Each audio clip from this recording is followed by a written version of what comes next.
Tufuna tipembe kukuja kuboma kwa chifukwa izi zinakazo kuchitika kwa ana anu. Sibwe zinu munango zisiye yayi. Mwandipesa popo. Koma chifukwa yoti izi kuchitika kwa ife odi mwina si ana anu simungathandize popano.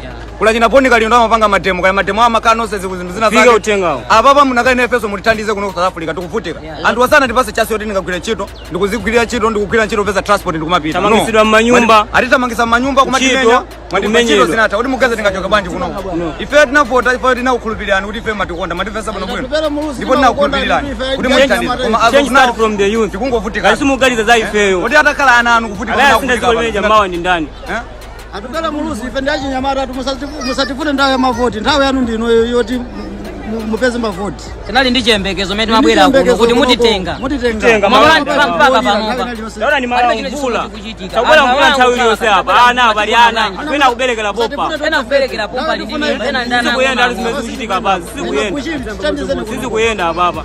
Anthu angodwala apa angodwala. Mvula itabwera nthawi imene mukuonera baba. Fumbi choncha anthu angodwala anthu. Sisi kuyenda apa akulu.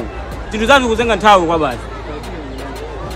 Sikuti tikutukana kapena tikunyoza komano takhala masiku ambiri tikukhala apapa ndiye tikuona kuti palibe chiyembekezo china chili chonse chomwe tili nawo chokuti mwina boma la kunyumba ndikhoza kutithandiza ngati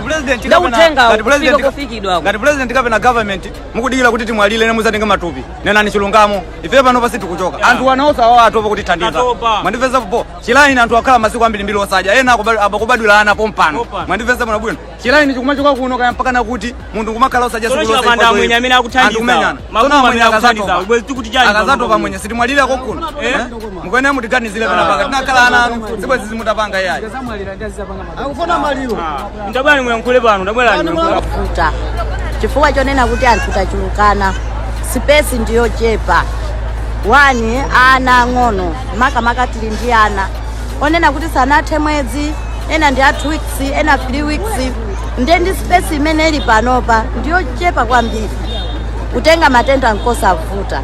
Ndiye please pempho lathu lilandireni tithandizeni tikuvutika tukhala movutika tikulephera kuti tisinthe mapadi chivaleni chomwe tavalera mapadi kuti tichape mapanti tikusaukira kuti tipeze madzi oti mwina tingosukusula kati monga amene amakhalira azimayi zikukanika tikupempha chithandizo kuboma kuti chonde tithandizeni ifeyo azimayi tichoke malo anowa tizipita kumuzi kwathu tavomereza china chilichonse ziko lino silatu ino tikuyenera kubwerera kwathu koma tilibe china chilichonse foti tikuchita chothamangisidwa makomomo ndiye panopo takhalapo nthawi yayitali tikumva zoti soayi lero abwera zati mache tisowasokolowera tithandizeni ndithu kubomapo zikomo kwambiri ifeyo panopo tikuzunzika kwambiri makazimayi ifeyo ana akukhala usasamba ifeso azimayi sitikusamba chivalire ni chimene tinavalire fero lemba limene tinabwera malo anowo palibe kusintha tikusowa maosamba